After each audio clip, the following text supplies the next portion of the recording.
Great. Good afternoon, or good morning, or good evening to everybody. We are talking about land rental markets. Michelle, co-author, is a great PhD student here in Zurich, and then Jack Willis, my long-term co-author at Columbia. And let's see if the pointer works. Yeah, great. So our starting point is that recent work has proved that land markets do operate in sub-Saharan Africa, but imperfectly.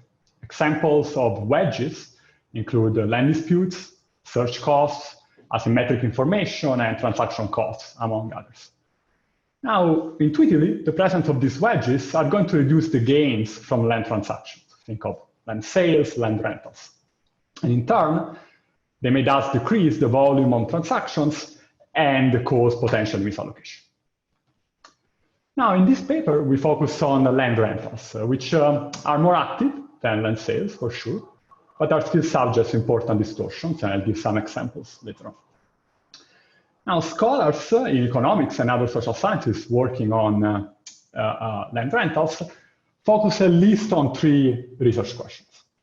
The first one is, do rental markets change agricultural land utilization and potentially change efficiency and productivity in agriculture? The second is, what are the distributional implications of rental markets? And the third is, do rental markets cause structural transformation? Do we see that owners, for instance, that rent out their plots change their economic activities and labor supply? Now, we look at these questions with a field experiment on land rental markets in rural Kenya. So in this experiment, we give owners a subsidy worth about 25% of the rental price per acre when they rent out one of their plots.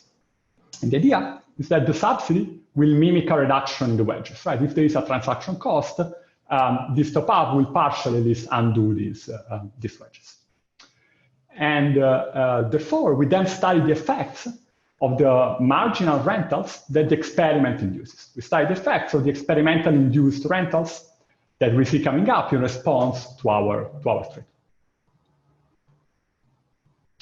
So this is very much work in progress, I should say. We are still working on a first draft. We're about to launch an endline survey for the second agricultural season of our experiment. So all of your comments are extremely welcome, both on the design. I think there's still some room to play a bit more with survey, additional treatments, and with the results.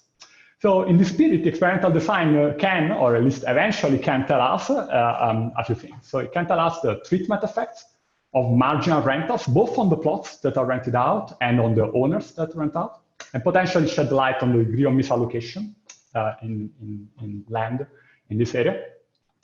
We also have a second treatment, an unconditional cash transfer, that we hope is going to shed light on some of the mechanisms. For instance, why do owners decide to rent out, and why would renters be or not be able to rent in the land? In terms of distributional consequences, we're going to look at distributional consequences of marginal rentals, and I'm going to discuss why these distributional consequences may not be easily grasped by just looking at the cross-section, for instance, of owners versus renters. And then eventually, we hope that this experiment, we hope to use this experiment to give us bounds on the rental market wedges and potential on the land supply function. Okay, this is, to be clear, work that we expect to be doing in the future. So now let me be clear on one thing. We don't see this intervention, given the subsidy, as a policy intervention. We're not advocating that governments around the world should give subsidies to owners to rent out part of the rent. However, we nevertheless think that the results of this study are going to be of important question relevance. Why? Because at least in our conceptual framework, we can think of the rentals that this treatment induces as the rentals that will be induced by marginal improvement in the rental market efficiency, a reduction in these wedges.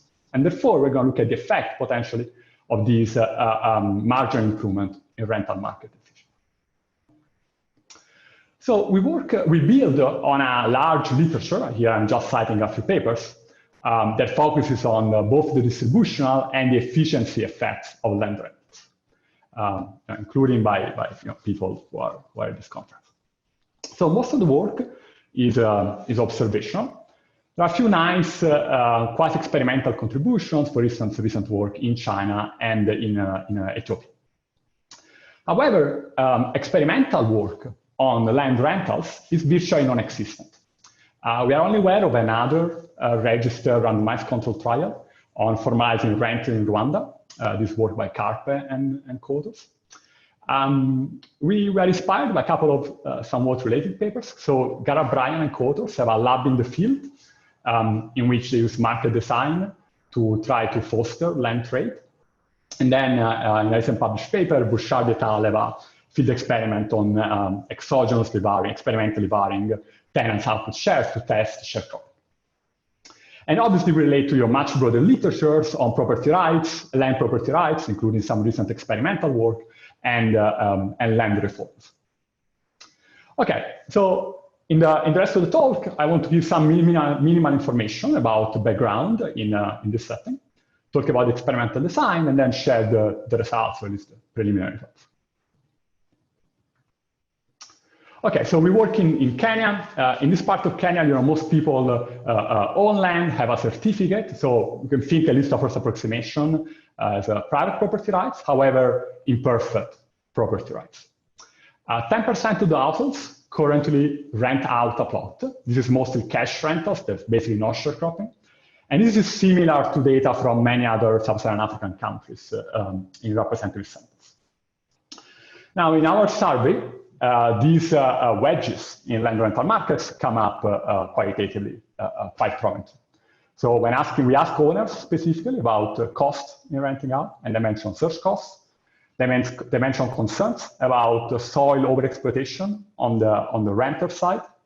So think asymmetric information or other. They mention land disputes and fees to the chiefs, so transaction costs.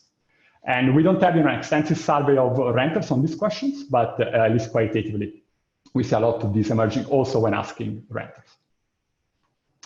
There's another feature that I want to mention here, which is going to be quite important for the talk. So both in the listing, which we basically do with more than 5,000 households in 4 counties in Kenya, and in the baseline, I'll be more precise on the sampling in a second, we find that between 20 and 25% of the farmers leave at least one of their plots uncultivated. Okay? And sure, we can think of leaving a plot uncultivated as a productive investment following. So about 1/3 say that the reason why they are leaving a plot uncultivated is to replenish the soil. However, the mass majority basically says, look, cultivating this plot is not profitable, or I cannot afford inputs for it, suggesting that potentially there is an important extensive margin from increasing cultivation rates. So let me get to the experimental design. So in a first step, we go around in I think about 200 villages, and we list farmers. We ask to them about the plots that they own, and then we ask how they intend to use the plots, each of the plots, in the upcoming agricultural season, which is going to be in about 2 months after the listing. So for the rest of the experiment, we focus on those farmers that have at least 2 plots, which are about 75% of the sample. So then we ask, suppose we offer you a subsidy worth about 25% of the average rental rate, which we quantify even earlier with a village level survey. Would you rent out an extra plot among those that you currently do not plan to rent out? So from step 1, we know how they are planning to use it. Right? Of course, it's not going to be perfect. I'll show the results.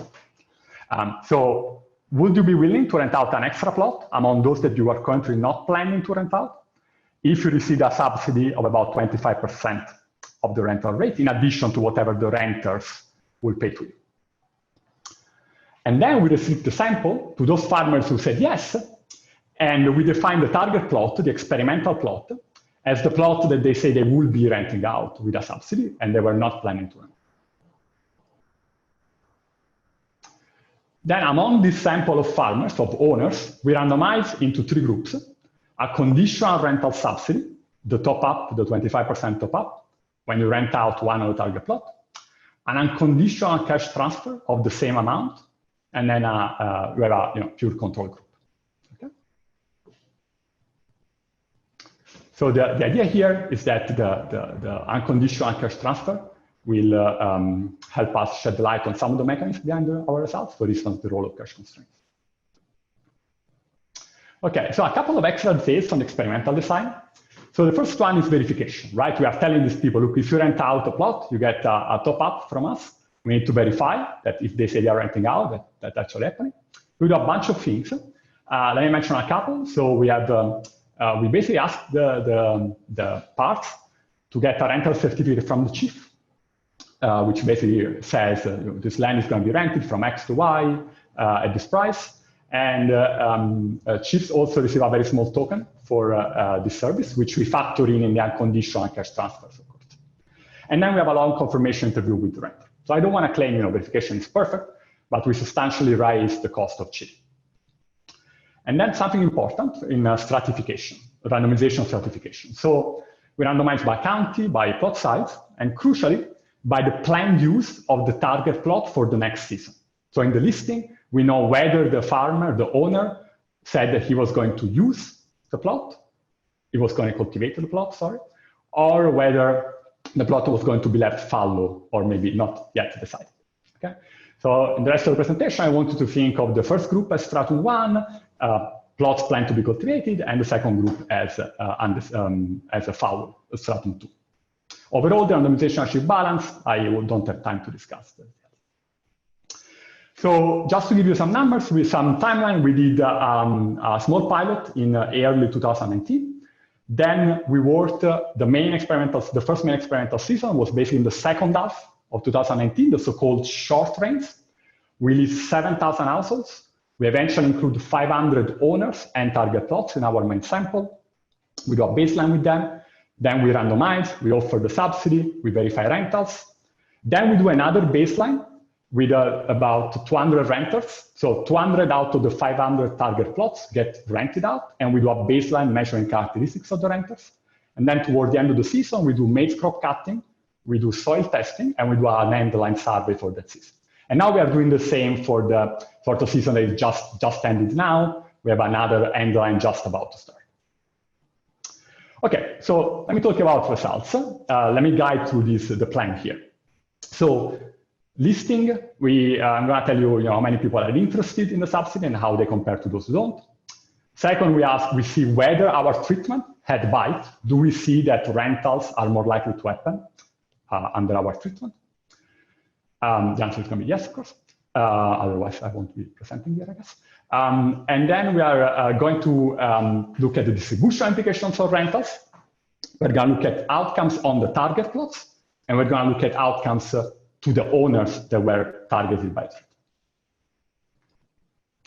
So listing, very, very briefly. So we find that about 16% of the farmers mentioned they would like to rent out a new plot that they were not planning to rent out with a subsidy. These guys are they have a bit more plots, and they are slightly older than the owners who said they are not interested. And the most reason, they say they need the cash, okay, for renting out. The most common reason to rent out is that they need cash. And only 40% say that it's very likely they will be able to find a renter consistent with the sort of search cost that I was describing earlier.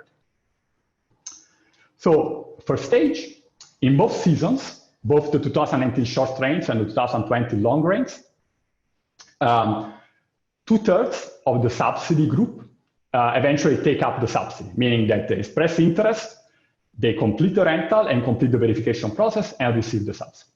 The main reasons not to take up is that they could not find a renter and that they changed mind about renting out.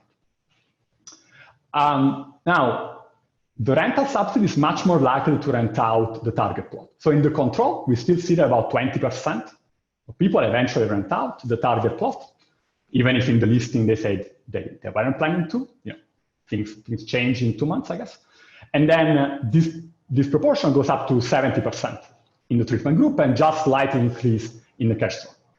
So there is a net increase in total renting. So it's not that among the target owners, we are inducing a substitution from other plots to target plots.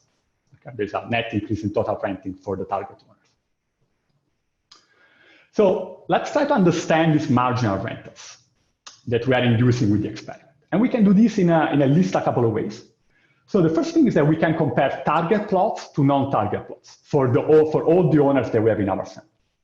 And we see that they are quite similar in terms of plot size, in terms of irrigation, and distance from the homestead. The target plots were a bit less likely to be cultivated in the previous season, 60 versus 75% of the non-target plots.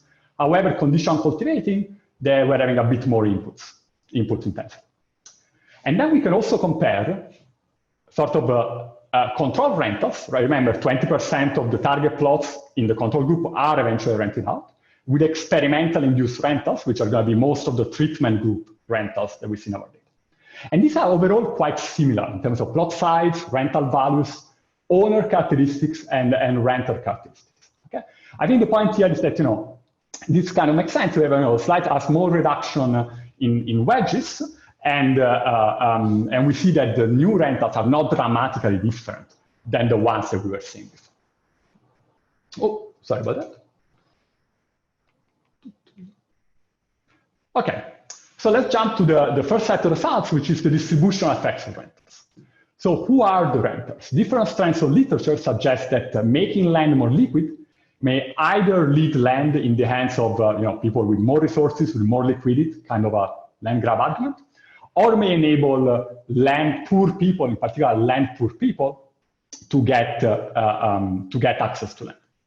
And the experiment gives the distributional consequences of marginal changes to friction instead of marginal renters. Just comparing renters to owners in a cross-section will not give us to us. So how do we test in an experimental way? So we regress manager characteristics on the treatment. Okay? So what's the manager characteristic? It's the characteristics of the owner if the plot is not rented out, and it's characteristic of the renter if the plot is rented out. Okay?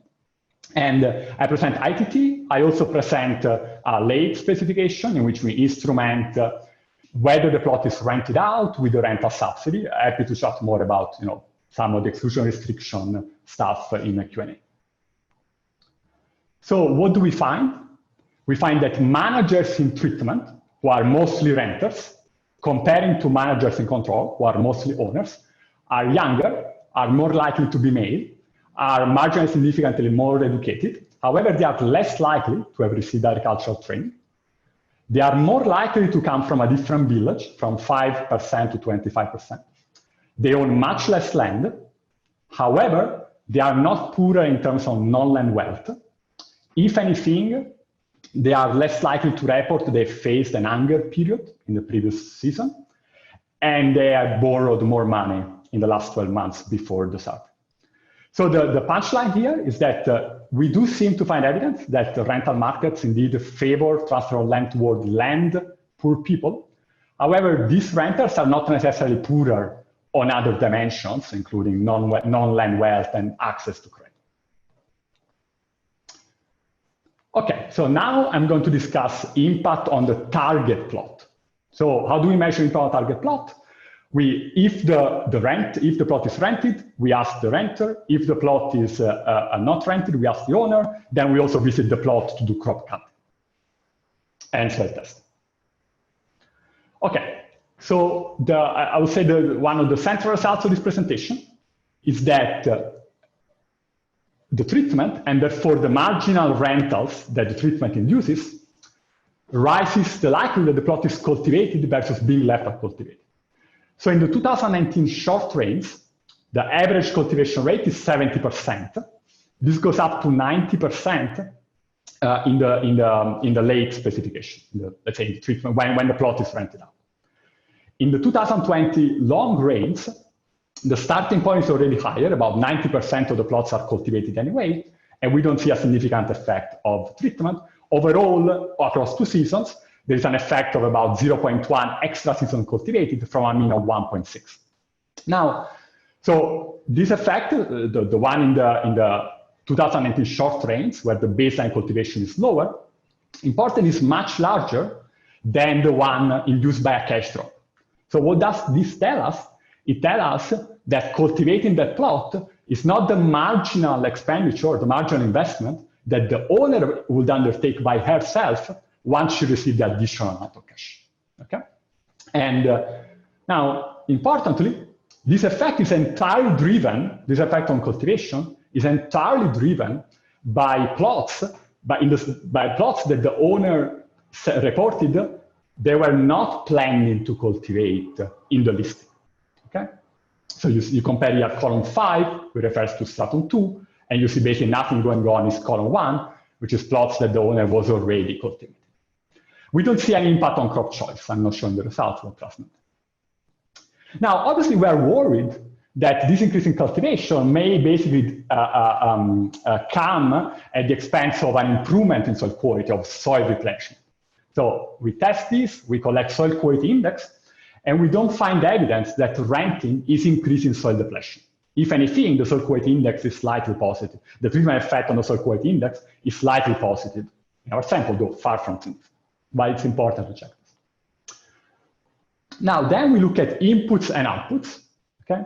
So for this presentation, we're going to combine a range of input, labor, seed, fertilizer, and harvest output in one agricultural index. The results are actually quite similar if you look separately, let's say, at input and harvest value. And overall, we find that, sure, unconditionally, there is an effect on this agricultural index. Think of this as a standard deviation effect.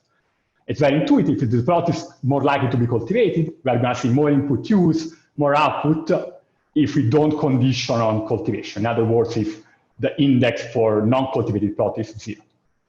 When we condition on cultivating the plot, let me not go too much in detail, but basically we do not see any effect. So condition on cultivation, there is no increase in input usage or in output.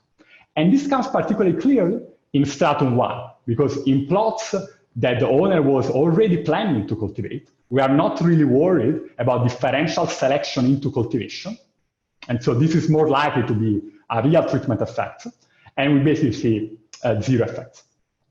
Okay? So punchline, there is a gain driven by extensive margin adjustment in cultivation rates, but condition on that, the rental does not seem to lead to additional input use or output or productivity.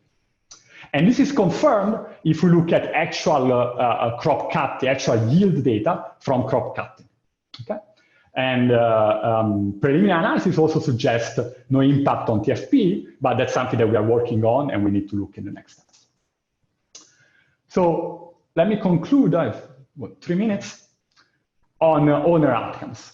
Okay, so far I've told you about outcomes on the plot of the experiment. Okay, and we were collecting this data from the owners or from the renters, depending on who was cultivating the plot, or we were visiting the plot in the crop cutting and soil testing. For the owner outcomes, we interviewed the owners, so our initial target for the experiment, regardless of whether the owner were still managing the plot or not. Okay? And so, as I mentioned early on, I think there is some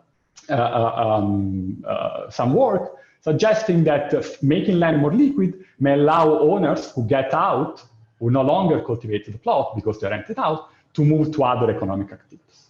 So we look at on a number of outcomes at the owner level. For this presentation, let me focus basically on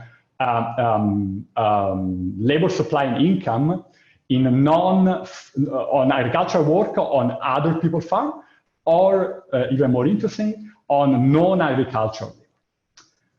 And maybe contrary, let me zoom on one thing, which is, I think, contrary to, I guess, what the hypothesis that I was mentioning earlier. We see that these owners that are renting out because of our treatment are less likely to get engaged in non-agricultural labor. Okay? So obviously, this made us think. And one hypothesis is that when you rent out, the timing of your liquidity changes. You get a lot of money at the beginning of the agricultural season and much less money at the end of the agricultural season, at harvest time. And so there's a change in the timing of liquidity, okay? Something both Jack and I have worked quite a lot before. And if you receive cash early in the season, there is less need to work in this lean season, right? In the hungry season, which is when you just started planting and you don't really have the harvest yet. So if this is true, then in the next survey, we may actually see the effect after harvest reversed. Because in this survey, we're basically asking for labor in the months up to the harvest time. In the next survey, we may be asking on the months following the harvest time, for the first harvest. So something to be seen in next one. Okay, so let me conclude. We present results from one of the first field experiments on the effects of land rentals.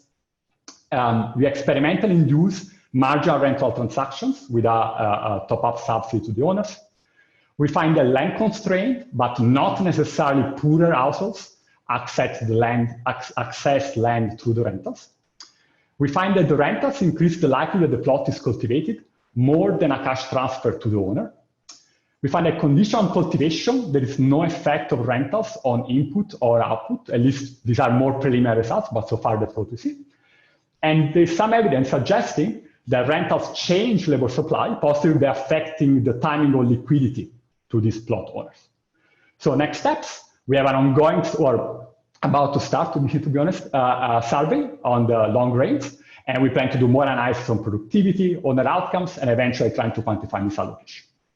Thank you very much for listening, and looking forward to the moderator comments and the Q&A. Okay, so I'll make some comments at the top, and then we'll open the floor to questions like in the previous presentations. So I have to say off the bat that I find this research exciting, and I really like that the authors are bringing in the experimental approach in order to credibly identify the effects of improving the functioning of the land market from other potentially confounding factors. This approach actually complements an existing body of literature that uses more macro model-based approaches, as well as reduced form approaches with observational and quasi-experimental data, and answers similar questions on the role of the land market. To me, what is remarkable is that all these approaches are converging to a similar answer, that a better functioning of the land market leads to increased farm rental activity and a reallocation of land across farmers. Another interesting result that I think the authors here are finding is that the reallocation of land happens towards the land poor households, which suggests that efficiency in the land market doesn't necessarily have to come at the cost of lower equity. I think, so my first comment is that I think that there's scope for synergy and feedback between these approaches, specifically in the context of land markets. And I think here that the quantification and the how much question is going to be important. So I know that the authors are thinking about this, but connecting the findings of this paper to productivity more would be nice. For example, is land reallocated more towards higher productivity farmers? What is the relationship between farm size and farm level productivity before and after the intervention? What happens to the operational scale distribution of farms? Also, the authors here are estimating marginal effects of land reallocation, and it would be interesting to map these into aggregate output, an aggregate TFP, say at the village level. And of course, the feedback can also work the other way, that model-based approaches can be informed and incorporate these experimentally identified mechanisms. My other comment is related to the paper that we saw before about scaling up. So how can you scale up when you want to alleviate the frictions in land markets for hundreds of thousands of rural households? So on the one hand, you would think that that would be quite costly to subsidize so many people. But on the other hand, also the scaling up could affect the rental price of land, right? And it can have a spillover effect on the untreated. So perhaps it would be interesting to think about such an intervention in a general equilibrium model with an endogenous relative price of land. And also this will allow you to think about welfare effects. I think a nice feature of the subsidy treatment is that it tells you the effects of reducing the cost of overall land market frictions. However, I also think that in terms of future research that we also want to try to unbundle and quantify what are the specific frictions that hinder farmers from participating in land rental markets. And making progress on this front will assist in providing concrete, actionable policy guidance. Also, the intervention in this paper tries to get at the transactional type of frictions in markets that are operable. However, in many developing countries, there are many policy-driven restrictions, which may even render land markets completely inoperable. And in such cases, no subsidy incentive may be strong enough. So it would be interesting to know if there is a nonlinearity that is related to the extent of land market development by looking at other contexts. I also think that it would be interesting to study treatments of the institutional type with the experimental approach.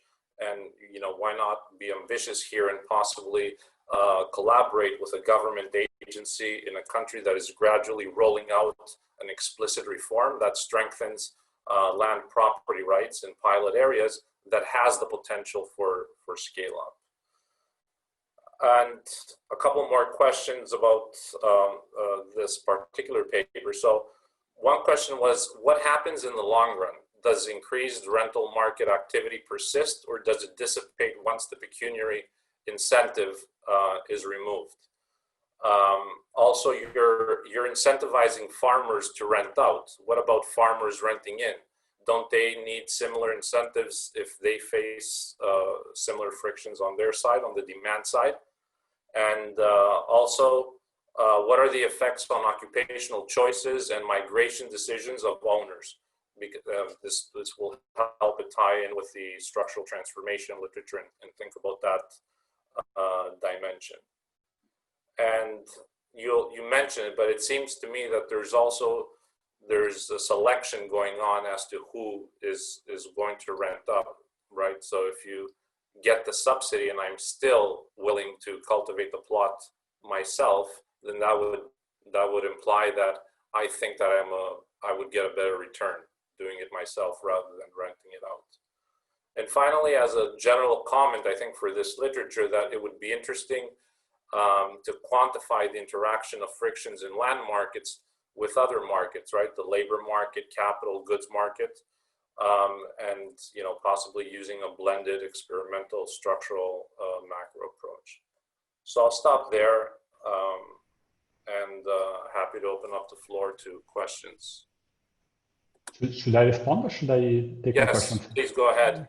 Just a comment. So thanks. These are a lot of food for thought. Definitely on board on linking more to the macro. That's on the to-do list. So you're right. We are not for now. We can't tell much on scale up, on G effects, or things like let's unbundle this friction. I think as probably one of the first experimental papers in this area, we wanted to have a proof of concept argument in which we say, okay, let's take an approach that gives us a strong first stage that can mimic a reduction in these frictions. And then I completely agree that eventually hopefully I can see more papers trying to open this black box on what exactly the frictions are. I guess one thing I should say is that, however, I don't think that this type of treatment only matters for transactional wedges, because you can put a price on the likelihood of expropriation and say, okay, maybe I didn't find it worthwhile to rent out given there is a 10% likelihood of expropriation, but now at a higher price, this is worth. So in a very reduced form, and I'm aware of that, I think it can help also on that margin, as long as you say, the likelihood of expropriation is not 100%. However, and I think that's why I was referring to some of the existing work, descriptive work, I think the figures in Kenya are quite similar to figures around the continent. Rental markets do operate in most places. They are not pervasive, and they are subject to important imperfections. But I think very few countries will be on a corner with zero. I guess maybe just one last point is that so these occupational choices, I think that's a bit where we go with when looking at labor supply in non-agricultural activities and trying to think, okay, how does the timing of liquidity affect this more structural transformation outcome? But I also agree it's important to look at the long run, and maybe I didn't mention in the presentation, but we are doing this for 3 seasons. And we can also look if after we remove the subsidy, we see some of this land rental relationship to continue once the initial push is removed. And to conclude, again, I don't think the idea here is to have a policy evaluation. I think that it's more to say, look, there may be much cheaper ways to reduce these wedges as opposed to giving subsidy to people, but maybe we can learn something about the effect of those cheaper treatments for this more radical approach. Thanks again for the comments. That's much appreciated. Yeah, thank you for the answer. No, great work. There's quite a few questions. A lot of them have been addressed, I think, by Jack in the chat box. Lauren, did you have a question? You asked several questions. Did you have any follow-up? Yeah, sorry, I've been peppering Jack in the chat here. I think he's pretty much answered them. I had two big questions, I guess. One was, you know, one of the inefficiencies in these land market frictions is that you can't rent to the right person, which I think you guys are getting at.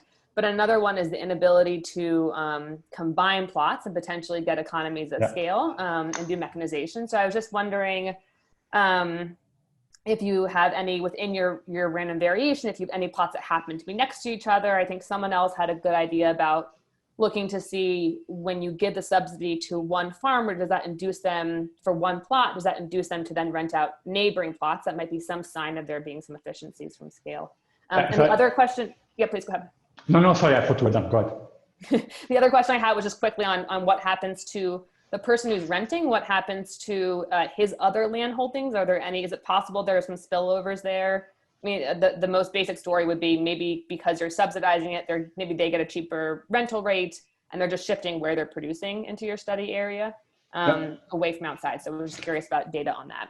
Yeah, very good. So I may give some partial answers. This is very much work in progress. And so yeah, this experiment is really about, it's not really about renting to the optimal, to the best farm in the area, but it's rather, okay, now we bring some more owners and we let them to work out the match, which I think is what would happen, you know, if there was a reduction in these wedges and if you bring more farmers to the market. This is different than having an intervention that tries, and I think that's a bit what Garan, Bryan, and co-authors were trying to do in their sort of lab in the field on market design. What's the optimal market design to incentivize things like land consolidation, which I think is the point you were mentioning. But we are not looking in that it's not something we can look at in our experiment. I want to emphasize that the rentals that we see are actually quite similar to the rentals in the cross section, right, in the baseline. I think this is important, but it also means that, for instance, we do not necessarily see, you know, a huge farm or a huge owner coming to the village and getting the entire village. So these are mostly local arrangements on arrangements with nearby villages, but I think that's the majority of the rental agreements in our setting. This feature is not specific to our experiment. And then, yes, we are looking at the owner response in terms of other plots, other cultivation. As I mentioned, one thing we don't see is that they rent less other plots instead of the target plot. So that's something we can rule out. And we are doing more work to try to understand how they potentially allocate money toward other plots. That's on our to-do list. Okay, thank you. I'll read one more question by Will Martin. Did you guard against the possibility that some farmers were shifting cultivators who wanted to leave some of their land to reforest and recharge? So two answers on this. One is we do this in the baseline, and we see that a lot of the leaving the land uncultivated is because of at least self-reported cash constraints or lack of profitability. So I think that's an important starting point. For sure, some of the marginal rentals may be owners who were also planning to follow for a soil nutrition reason. However, and that's what I care to emphasize, we do measure the soil quality at the end of the harvest of the cultivation season, and we do not see soil quality going down in treatment. That's why we did this exercise. Okay, and one last question from Julieta. It might be useful to collect information on labor allocation by process, given what you find on the labor allocation and the timing of liquidity. Yeah, so we do this for labor on your own farm. We are labor by task, but you're right that if we want to develop this angle on how the timing of liquidity affects labor supply even outside, we may have to go more detail on that. We have not done that in the first survey, to be honest, but we may do this in future survey. Thanks for the